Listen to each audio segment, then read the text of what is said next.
the fall of the worlds. It was the war to end all wars. There was no one left to fight. No war memorials, no wall with the names of the dead, no statues of heroes. Only empty cities and the ruins of great civilizations on 2 planets. Tumbleweeds, skulls, crows.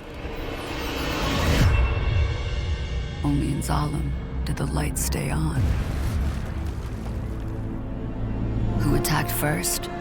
It doesn't matter. Once it starts, there is always a wrong which needs to be righted. Always an attack which needs to be avenged. Memory is short, hatred is long, and truth is the first casualty. Humanity's failure is that it started. Our past began as one. Humans looked outward, founding colonies among the stars. Earth and Mars were the interplanetary superpowers. Man was leaping for the stars, driven not by nobility, but greed. Greed that consumed the parent worlds, pitting Mars and its interstellar colonies against imperial Earth. And they went to war. Not a war for independence, but a war for all the marbles. 2 civilizations, linked by history, but alien to each other, incompatible, and fighting for the same resources. There were 2 planets throwing rocks at each other like little kids, but such rocks they threw. In the grand expansion across the galaxies, man had mastered matter and energy and time itself, but learned no wisdom and found no peace. For with the mastery of matter and energy came fearsome weapons. Alita was born at this moment in history. An innocent human child brought to life on Mars. She was called Yoko until the war between the planets destroyed her home and family. She was plucked for action by the war machine, her brain installed in a basic titanium core and a no-frills cyborg body for adaptation and training. She was only 17. By the time her brain was transplanted into a Class 1 Berserker-compatible core, she had been identified as a high-value military asset, armed with the ultimate in 24th century cyborg technology. What role was this 17-year-old girl to play in the battle between Earth and Mars? Was she good then? Was she evil? Was she the Erm's instrument of destruction?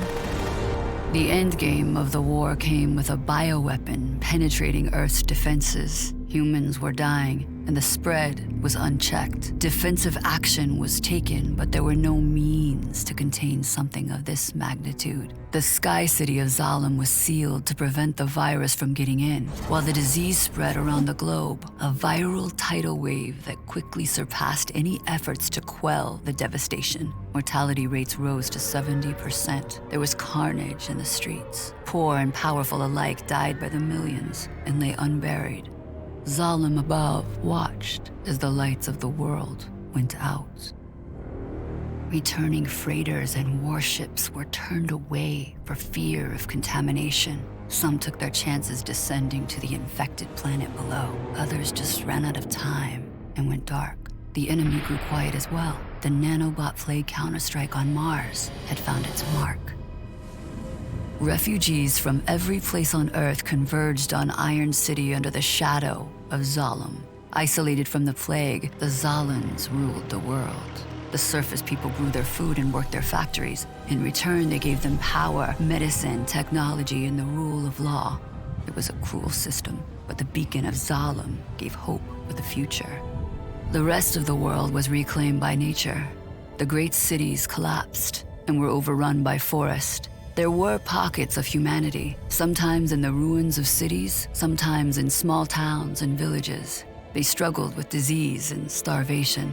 Those who could do so journeyed to Iron City. Thus, Zalem has endured for 3 centuries. The world is at peace, a rigidly enforced one. There is no growth and no progress. Though life on the ground is mired in squalor, the Zalans float above, isolated and serene.